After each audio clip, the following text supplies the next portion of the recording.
Komentimi përsosur i Kuranit, Gjuzi 30, Surja e Tekuir, ajetet nga 26 deri te ajeti 29. Fe ejne të dhebun, in huwa illa dhikru lil alamin, liman sha'a minkum an yastaqim, wa ma tashauna illa an yasha Allahu rabbul alamin. Prandaj, nga po jam bani, ai është veç se këshill për botët, për secilin nga ju që dëshiron të ndjek rrugën e drejtë, por ju nuk mund të dëshironi, përveç se me vullnetin e Allahut, Zotit të botëve. Komentimi. Ku po shkoni, o të shkujdesur? Në ajetet e kaluara është qartësuar kjo e vërtet, Kurani i shenjtë është fjale e Allahut, por mbajtja e tij tregon se nuk është fjale e shejtanit, por është fjale e mëshirës së Allahut të madhëruar. Ekziston një lidhje midis zbulesës së Allahut fuqiplot dhe profetit modest dhe zemërmirë. Profeti në njoftimin e profecisë nuk është treguar kurrë do shtrënguar. Atë që i është mësuar atij e ka transmetuar pa hequr dhe pa shtuar asgjë. Në ajetet nga 26 deri te ajeti 29, kundërshtarët për shkak të mos ndjekjes së fjalës së mëshirës janë qortuar. Ajeti thot prandaj nga po jam bani. Përse e keni braktisur rrugën e drejtë, përse hidhni hapa në vend të pasigurt, përse i ktheni shpinën kësaj drite dhe shkoni drejt errësirës, a mos vallë jeni armiq të lumturisë dhe të shëndetit tuaj? Më tej shton se Kurani është vetëm këshill për këtë botë, ai është veç se këshill për botët. Kurani i shenjtë i këshillon të gjithë, i paralajmëron të gjithë që të zgjohen nga gjumi i shpërfilljes. Për të udhëzuar dhe për të edukuar nuk është i mjaftueshëm vetëm veprimtaria e subjektit, por është kusht që të ketë edhe aftësinë e të pranuarit. Ndërsa në ajetin tjetër shton se Kurani është burim zgjimi për ata që duan të ndjekin rrugën e drejtë, për secilin nga ju që dëshiron të ndjek rrugën e drejtë. Ajo çka të bën të kesh vëmendje në këtë rast është se ajeti i Kuranit të shenjtë thot, Kurani është burim zgjimi për të gjithë botën. Në këtë ajet ai citon vetëm një grup të veçantë, ata që kanë vendosur të pranojnë udhëzimin dhe të ndjekin rrugën e drejtë. Ky është pra ndryshimi i ajetit të mësipërm, ai shpjegoi përgjithësimin e kësaj mrekullie hyjnore. Po ashtu ky ajet është kushti i përfitimit ndaj kësaj kënaqësie, si dhe i të gjitha kënaqësive dhe dëshirave të kësaj bote, që origjinën e tyre e kanë të përgjithshme.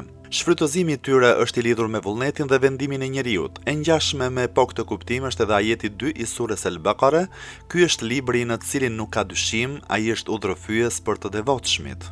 Megjithatë, ky ajet është prej ajeteve që tregojnë se Allahu e ka krijuar njeriun të lirë dhe se vendimi përfundimtar për të zgjedhur rrugën e drejtë apo të gabuar e ka vetë në dorë. Interpretimi i fjalës yastaqim është interesant sepse tregon rrugën që duhet të ndjek njeriu. Rruga e drejtë është rruga e udhëzimit dhe e lumturisë. Rrugët e tjera janë të gjitha rrugë të humbura. Të gjitha forcat e brendshme dhe të jashtme të njeriut janë kthyer në vullnetar që ta udhëzojnë në këtë rrugë të drejtë. Nëse nuk do të ndikohen nga propaganda e shejtanit dhe e të paudhëzuarve, njeriu do të ecë në po këtë rrugë të drejtë sepse rruga më e afërme për të arritur finishin është rruga e drejtë. Për të arritur dhe për të interpretuar këtë vullnet të njeriut, mund të krijohet ky iluzion. Njeriu është shumë i lirë dhe nuk ka nevojë të ndjekë rrugën e Allahut, ndërsa ajeti tjetër i cili është edhe ajeti i fundit i kësaj sureje, tregon dhe shpjegon ndikimin dhe vullnetin e Allahut, por ju nuk mund të dëshironi përveç se me vullnetin e Allahut, Zotit të botëve. Në të vërtetë tema e këtyre dy ajeteve është çështja delikate sa i përket ekuilibrimit. Nga një anë thotë vendimi për të vendosur është në dorën tuaj, kurse nga ana tjetër thotë, nëse Allahu nuk dëshiron nuk mund të merrni asnjë vendim, që do thotë se nëse ju jeni krijuar të lirë, kjo liri dhe mundësi është nga Allahu, ai dëshiron të jeni të tillë. Njeriu në veprat e tij nuk është as i detyruar e as i lirë 100%, nuk është e drejtë as rruga e detyrimit, xhebrit dhe as rruga e lirisë së pakufizuar të fluid. Gjithçka që ka njeriu, që nga arsyeja, inteligjenca, forca, trupi, pushteti si dhe vendimmarrja vijnë nga Allahu. Kjo e vërtetë është ajo që nga një anë e bën njeriu të jetë gjithmonë nevojtar dhe nga ana tjetër e bën atë të arrijë qëllimin e lirisë dhe të mundësisë për të pasur përgjegjësi. Grupi emëror Rabbul Alamin tregon vullnetin hyjnor Në rrugën e edukimit dhe të zhvillimit të njerëzit dhe të gjithë botëve, ai kurrë nuk dëshiron që ndokush të jetë i paudhë, të mëkatojë apo të jetë larg dashurisë së Allahut. Allahu i mbështet të gjithë ata që duan të jenë në rrugën e tij. Është interesante se mbështetësit e rrugës së Xhebrit janë mbështetur vetëm te ajeti i dytë, ndërkohë që mbështetësit e nënshtrimit janë mbështetur te ajeti i parë. Kjo ndarje ajeteve nga njëri tjetri zakonisht është paragjykimi pa drejtë dhe shërben si burimi humbjes së rrugës. Ajetet kuranore duhet të vendosen pranë njëri tjetrit dhe duhet të përfitohet në mënyrë të përgjithshme prej tyre. Interesante është se një pjesë e komentuesve kanë transmetuar se kur u shpall ajeti 28 për secilin nga ju që dëshiron të ndjekë rrugën e drejtë, Ebu Xehli, i cili ishte ndër ndjekësit e besimit të nënshtrimit, tha: "U bë mirë, të gjitha mundësitë janë me ne." Kështu që zbriti ajeti 29, por ju nuk mund të dëshironi përveç se me vullnetin e Allahut, Zotit të botëve. O Allah, dim se ndjekja e rrugës së drejtë nuk arrihet vetëm se me dëshirën tënde, ndaj na bëj të suksesshëm në këtë rrugë. O Allah, ne kemi dëshirë të udhëzohemi e të ecim në rrugën e drejtë. Bëj që me vullnetin tënd të na udhëzosh në këtë rrugë.